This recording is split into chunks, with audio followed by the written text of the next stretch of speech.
Hello, dear friends. Welcome back to Lotus Light Teachings, a space where we explore the timeless wisdom of mindfulness, philosophy, and spiritual well-being. Today, we are diving into something that touches each and every one of us, aging. But let me ask you, what if aging wasn't about decline, but about awakening? What if every year brought not loss, but deeper wisdom, greater clarity, and a richer appreciation for life? Buddhist philosophy offers us a radically different way to see aging, not as a retreat into the background, but as an opportunity for profound transformation. Like a river that never stops flowing, we, too, can embrace the ever-changing currents of life with grace, vitality, and purpose. In today's journey, we'll explore 9 powerful secrets that will help you stay vibrant, connected, and fulfilled, no matter your age. From the power of lifelong learning to the importance of laughter, self-care, and deep connection, these insights will guide you toward a life of wisdom, joy, and peace. So, take a deep breath, settle in, and let's begin. Imagine an old monk sitting quietly by a river. A younger monk approaches him and asks, "Master, do you ever fear growing old?" The elder smiles gently, watching the water flow. "Do you see this river?" he asks. "It is never the same for even a moment. The water moves, the currents shift, yet it continues on, full of life, never resisting the journey." He pauses and looks into the young monk's eyes. Aging is like this river. We do not become less as we age. We become more patient, more wise, more in tune with the rhythm of life. If we stop clinging to the past and fearing the future, we can flow as freely as this river, alive, present, and at peace. Aging is not an enemy to fight. It is a journey to embrace. Now, let's explore how we can age with wisdom, grace, and joy. 1. Keep learning, stay curious, stay alive. There's a story I love about Michelangelo, the great Renaissance artist. Even at 87 years old, after sculpting some of the most breathtaking masterpieces in history, he was known to say, "Ancora imparo," I am still learning. Imagine that. A man who had already carved David, painted the Sistine Chapel, and revolutionized art, still believed there was more to discover. And isn't that what keeps us alive? I once met a man named Richard, a retired engineer in his 70s. He had spent his life designing intricate machinery, but when he retired, something unexpected happened. He got bored. The routines that had once given his life meaning suddenly felt empty. He told me, "I spent my whole life waiting for retirement, and then I realized I had nothing to retire to." Then, one day, he saw his granddaughter painting at the kitchen table. He sat down beside her, picked up a brush, and tried to mimic her carefree strokes. First, he was terrible. His hands were stiff, his colors clashed, and he felt ridiculous. But something about the process of creating, of allowing himself to be a beginner again, woke something up inside him.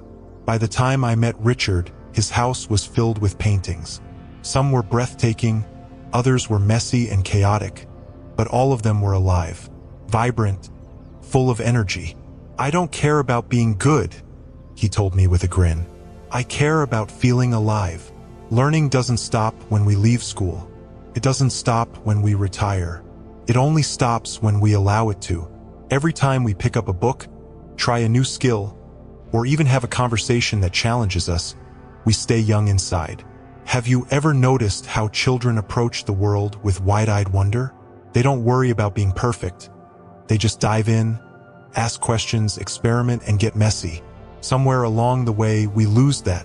We start worrying about looking foolish, about failing, about whether it's too late to start something new.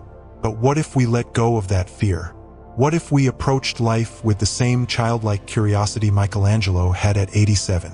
What if, instead of asking, "Am I too old for this?" we asked, "What else is there to discover?"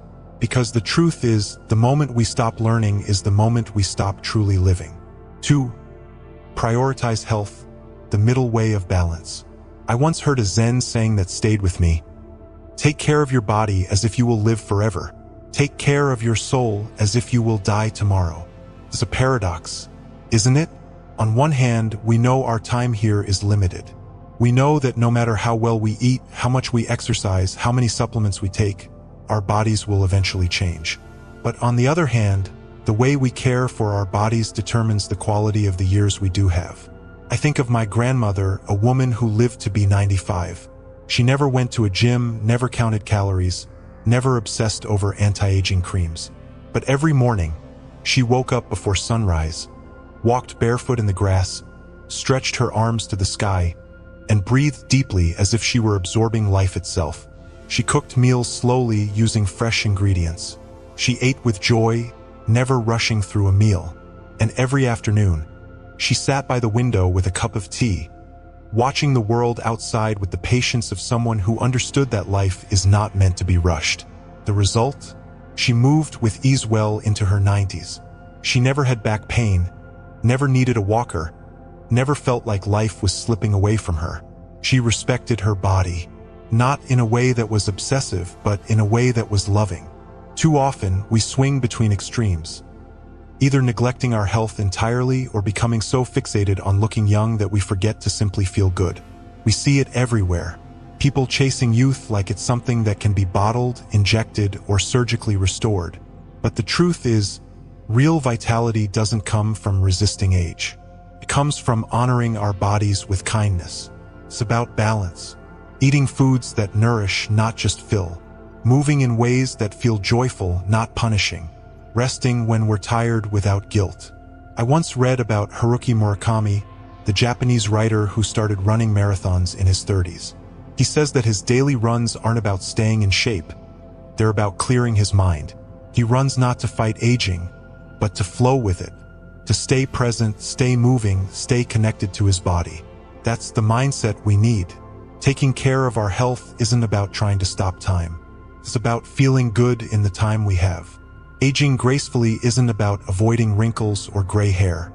It's about having the energy to wake up excited for the day. It's about being able to take a walk, to dance, to stretch, to breathe deeply without strain. It's about having a body that feels like home. So maybe the question isn't, how can I look younger? But rather, how can I feel more alive? Because in the end, that's what really matters. A final thought. If there's one thing I hope you take away from this, it's this: you are not done growing. It doesn't matter if you're 20 or 80. There is always something new to learn, some way to move with more joy, some small shift that can make your life richer. Michelangelo was still learning at 87. My grandmother was still moving with grace at 95. Richard was still painting well into his 70s. So I ask you, what's something you've always wanted to try but never dared to? What's something you stopped doing because you thought you were too old? What's one small step you can take today to nurture your body, your mind, or your spirit? Because life isn't measured by how many years we live. It's measured by how much life we put into those years. So stay curious, stay open, take care of yourself, not out of fear, but out of love. And above all, never stop learning. 3. Build a strong social circle, the power of community. There's an old African proverb that says, if you want to go fast, go alone. If you want to go far, go together. I never really understood the depth of that saying until I watched my grandfather lose his closest friends, one by one. He had been a man of deep camaraderie, someone who had spent his younger years surrounded by people, laughing over coffee, working alongside others, always a part of something greater than himself. But as time passed, his circle grew smaller. Some friends moved away, others passed on, and the man who once thrived in conversation found himself alone with silence. I remember sitting with him one afternoon as he stared out the window, watching the world move without him. I don't recognize life without my people, he said softly. You spend your whole life building friendships, and then one day, you wake up and they're gone. And you realize, people weren't just part of your life. They were your life. That moment hit me in a way I wasn't prepared for. Because isn't that the truth? We spend so much time chasing careers, personal achievements, and self-improvement that we sometimes forget the simplest, yet most profound, truth. Life is meant to be shared.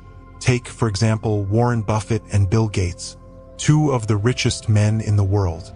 Their wealth is extraordinary, their influence unmatched. But if you ever watch them together, you'll notice something remarkable. Their friendship is what they treasure most. In interviews, they laugh like schoolboys, talk about playing bridge together, and emphasize how their connection brings them more joy than any financial success ever could. Even the Buddha emphasized the importance of Sangha, the spiritual community. He understood that our well-being isn't just an individual pursuit. It's something we cultivate through connection. When we surround ourselves with the right people, we don't just survive, we thrive. I think about a woman I met in a small town in Italy. Her name was Sophia, an 85-year-old widow who lived alone but was never lonely.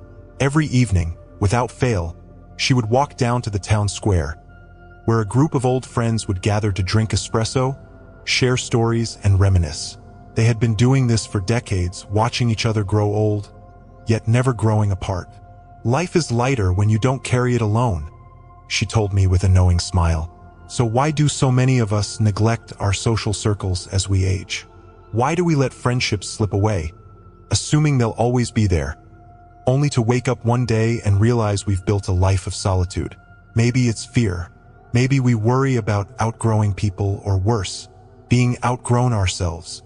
Maybe we tell ourselves that making new friends is harder as we get older, that we're too set in our ways, too busy, too tired. But here's the thing. Community isn't something that happens to you. It's something you build, piece by piece, conversation by conversation. Call an old friend. Join that book club. Start a weekly dinner tradition with your neighbors. Because in the end, the strength of your social circle will determine not just how long you live, but how well you live. And when you look back, you won't remember the days you spent alone scrolling through your phone. You'll remember the nights filled with laughter, the shared meals, the deep conversations that reminded you were never truly alone. So tell me, who in your life do you need to reach out to today? For embrace change, flow like water. There's a river near my childhood home, one I've walked alongside more times than I can count. Some days the water is calm, reflecting the sky like a mirror. Other days it rushes wildly, churning against the rocks. But no matter what, it keeps flowing. It never fights the current. It simply moves with it. I think about that river a lot when I struggle with change. Because if I'm being honest, change has never been easy for me. I like stability. I like knowing what to expect. And yet, life has a way of undoing our plans, reshaping our paths, and asking us to surrender to the unknown. A few years ago, I lost a job I had poured my heart into. It wasn't just about losing a paycheck. It was about losing a piece of my identity. I felt unmoored, as if everything I had worked for had disappeared overnight. For weeks, I resisted reality, clinging to the past, replaying what I could have done differently. Then, one day, I came across a story about Steve Jobs. After being fired from Apple, the very company he had created, he was devastated.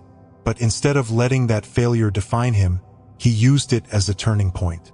He went on to build Pixar, revolutionize technology, and years later returned to Apple stronger than before. He once said, "You can't connect the dots looking forward. You can only connect them looking backward. So you have to trust that the dots will somehow connect in your future." That quote stuck with me, because the truth is, every change, no matter how painful, carries within it an opportunity for growth. Look at nature. The trees shed their leaves each autumn, trusting that spring will come again. The waves reshape the shoreline, never once resisting the tide. The caterpillar surrenders to its transformation, not knowing that it's about to become something far greater. Change is inevitable, but suffering comes from our resistance to change. Think of someone like Nelson Mandela. He spent 27 years in prison. Years stolen from him, time he would never get back. But instead of clinging to bitterness, he adapted. He used those years to deepen his wisdom, to prepare for a future he could not yet see. And when he emerged, he led an entire nation toward healing and unity. What if we approach change the way Mandela did? The way the river does. The way a tree bends in the wind, never breaking, but finding strength in its flexibility? When we lose something, A job, a relationship, a sense of certainty. It's easy to think that we're losing ourselves. But maybe, just maybe, we are being redirected toward something even greater. Maybe that heartbreak is making space for a love we've never known. Maybe that failure is teaching us a lesson we'll need down the road. Maybe that unexpected change is exactly what we need to become who we were meant to be. So here's my question to you. What change are you resisting right now? What would happen if, instead of fighting it, you flowed with it? Because the river never stops moving, and neither should we. 5. Cultivate a sense of humor, laugh at life's absurdities. There's a story about the great comedian Robin Williams that has always stuck with me. One night, after a stand-up show, someone asked him how he managed to make people laugh even when life was tough. He smiled and said, "Comedy is acting out optimism." At first, that might seem like just another clever remark. But when you think about it, it's something much deeper. Humor isn't just about making jokes. It's about choosing to see life in a way that makes it lighter, even when it feels unbearably heavy. I once met an elderly man named George, who had just turned 90. He had outlived his wife, many of his friends, and even his younger brother. I expected him to be a somber, reflective man, weighed down by the losses he had endured. But George was the funniest person in the room. At his birthday party, someone asked him the secret to a long life. Without missing a beat, he said, "Bad luck and good doctors." The entire room erupted in laughter. But later that evening, when we sat down for a quiet conversation, I asked him how he kept such a light heart after all he had been through. He took a slow sip of his whiskey and said, "Listen, kid, life is gonna throw a lot at you. People will leave, plans will fail, your body will start betraying you. But you can either cry about it or you can laugh and keep moving. I choose to laugh. And maybe that's what wisdom really is. The ability to see life for what it is, with all its absurdity, unpredictability, and occasional unfairness, and still find reasons to smile." The Buddha himself was known for his humor. There's a story about a group of monks who came to him, deeply concerned about a theological debate. They sat before him, their faces serious, their questions endless. The Buddha listened patiently, then simply told them a joke. The monks, confused at first, slowly started laughing. And then, with a twinkle in his eye, the Buddha said, "Wisdom is not only found in silence and stillness, but also in laughter and joy. Sometimes we make life harder than it needs to be. We take every challenge, every inconvenience, every tiny mistake too seriously. But the truth is, no one gets out of this life alive. So why not enjoy the ride? Imagine if we allowed ourselves to laugh more. Not just at the good things, but at the bad ones too. At the flat tire on the way to an important meeting. At the absurdity of losing your glasses while they're sitting on top of your head. At the fact that we spend our whole lives worrying about things that, in the end, never really mattered. Laughter doesn't erase pain, but it softens it. It reminds us that no matter what happens, there's still lightness to be found. So, tell me, when was the last time you laughed so hard your stomach hurt? And if it's been too long, what's stopping you from doing it today? 6. Practice self-care, treat yourself with compassion. There's a moment in every caretaker's life. Whether you're a parent, a teacher, a nurse, or just someone who has spent years putting others first. When you realize you are running on empty. I remember a woman I met at a meditation retreat. Her name was Maria, a mother of 4 who had spent decades taking care of everyone but herself.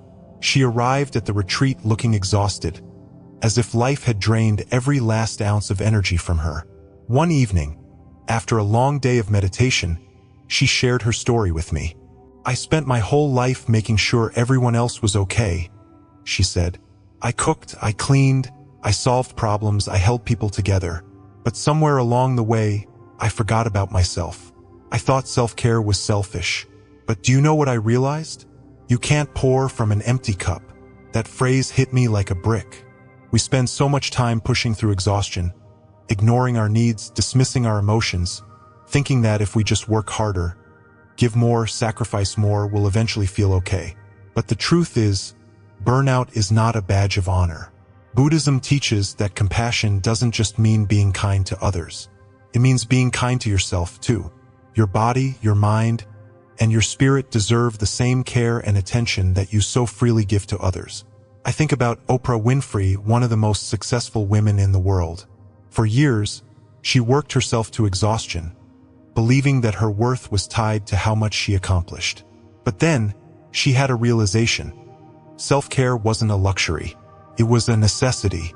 I've learned that the more you extend yourself to others, the more important it is to fill yourself up first, she once said. Taking care of yourself isn't selfish. It's your responsibility. So what does self-care really look like?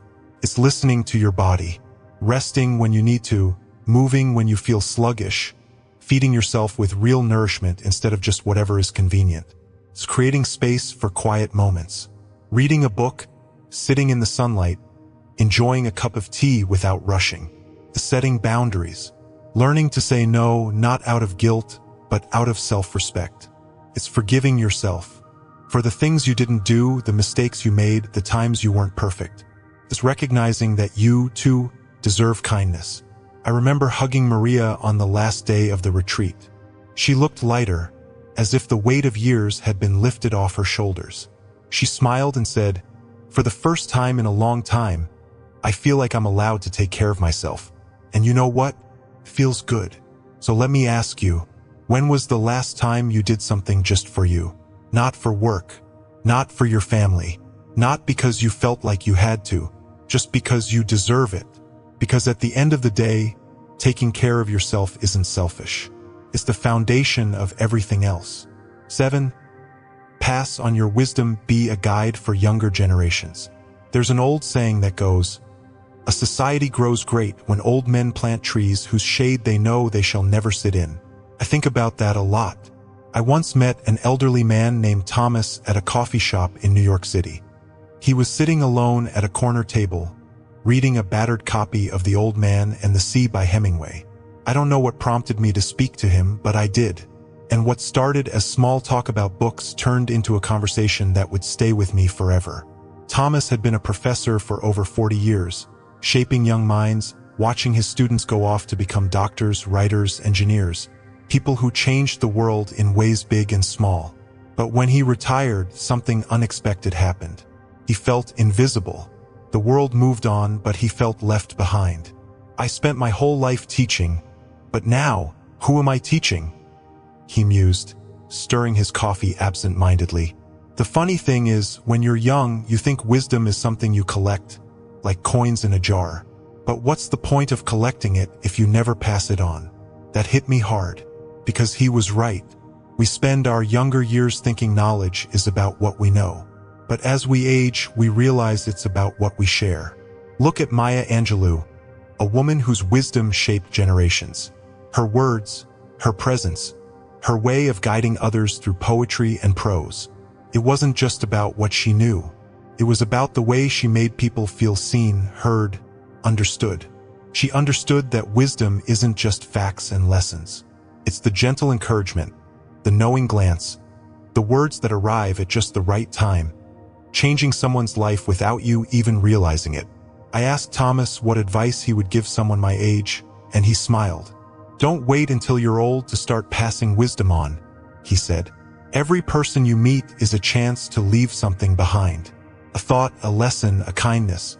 And you never know how much that will mean to them. So who in your life could use your wisdom? Maybe it's your children, your students, your coworkers, or even a stranger on a park bench. Maybe it's not about having all the answers, but just about being there. Offering a word of encouragement, a story from your past, a piece of advice that might make someone else's road a little easier to walk. Because at the end of the day, our legacy isn't built on the things we accumulate. It's built on the people we touch. 8. Find joy in small moments, the power of mindfulness. I once watched a child chase a butterfly for nearly 10 minutes. He wasn't trying to catch it, just following its erratic path through the air, laughing every time it changed direction. He had no agenda, no expectations, just pure delight in the moment. I stood there and thought, when was the last time I let myself enjoy something that simply? Somewhere along the way, we stop doing that. We start waiting for happiness instead of living in it. We tell ourselves, I'll be happy when I get that promotion. I'll be happy when I lose 10 pounds. I'll be happy when I finally take that vacation. But life doesn't work that way, because the moment we reach one milestone, we set our sights on the next. And in that constant pursuit of something bigger, we miss the small joys that are already here. I think of John Lennon, who famously said, "Life is what happens while you're busy making other plans." How often do we miss the beauty of now because we're too busy looking forward? I once knew a woman named Eleanor. She was 78 when I met her, and she had a ritual. Every morning, she would sit on her porch with a cup of tea, watching the world wake up. No phone, no distractions. Just her, the steam rising from her cup, the sound of birds in the trees. "This," she told me one day, "is the happiest part of my day. Not some grand event, not some once-in-a-lifetime experience, just a simple moment of presence." And yet, isn't that where happiness lives? Not in the past, which we can't change. Not in the future, which we can't predict. But right here, in the sound of laughter, in the warmth of sunlight, in the way a song makes you feel like dancing. The Buddha once sat for hours admiring a single flower. Not because he was waiting for it to bloom, not because he needed it to be anything other than what it was, but simply because it existed, and that was enough. Imagine if we lived like that. If we stopped waiting for someday to enjoy life. If we found joy in the way coffee tastes in the morning, in the feel of grass under our feet, in the way a friend's laughter sounds when it's real and unguarded. What if, instead of chasing happiness, we simply noticed it? So I'll leave you with this. What small moment have you overlooked today? And if you stopped for just a second, just one deep breath, what beauty might you find in it? 9. Live with purpose. Align your life with meaning. There's a story about Viktor Frankl, a psychiatrist who survived the horrors of Auschwitz during World War II. In his book Man's Search for Meaning, he recalls how, even in the darkest moments of human suffering, those who held on to a sense of purpose, whether it was reuniting with loved ones, completing unfinished work, or simply refusing to let their spirits be broken, were the ones who endured. "He who has a why to live can bear almost anyhow," he wrote, quoting Nietzsche. Purpose isn't just a lofty ideal. It's the very thing that keeps us moving forward when everything else feels uncertain. I used to think purpose was something grand, something that required a stage, an audience, a title. But the older I get, the more I realize that purpose is often found in the smallest acts of love and service. I once met a retired woman named Linda. She had been an elementary school teacher for 40 years, shaping young minds, watching children grow. When she retired, she expected to feel free, like she had finally earned her rest. But instead, she felt lost. "I woke up every morning and thought, 'Now what?' she admitted to me one afternoon. For so many years, I knew exactly what I was supposed to do, and then suddenly, I didn't." So she started visiting a local library, just to pass the time. One day, she noticed a young girl struggling with her reading, her mother looking overwhelmed. Linda, with her natural instinct to teach, leaned over and gently helped the girl sound out a few words. That moment reignited something in her. She began volunteering at the library's reading program, helping children learn to love books the way she had taught so many before. Soon, she was back in her element, not because she was in a classroom, but because she had found a way to continue sharing what she loved. "I thought my purpose ended when I left teaching," she told me with a smile. "But I realize now purpose isn't a job.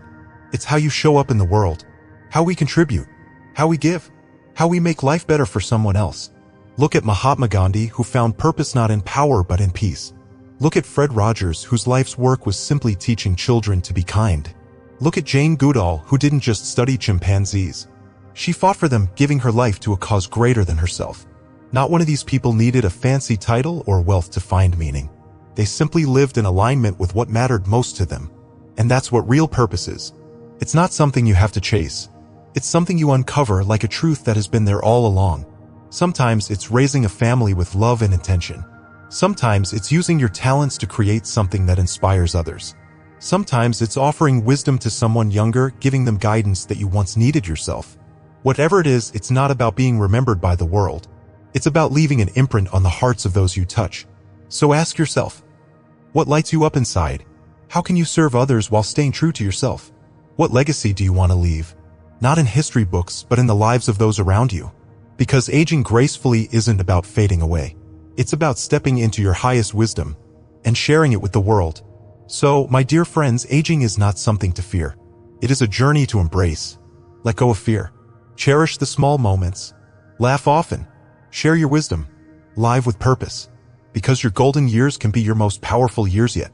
If this message resonated with you, please like, comment, and share to spread the wisdom. And don't forget to subscribe to Lotus Light Teachings for more insights on mindful living. Until next time, may your heart be filled with peace, purpose, and joy.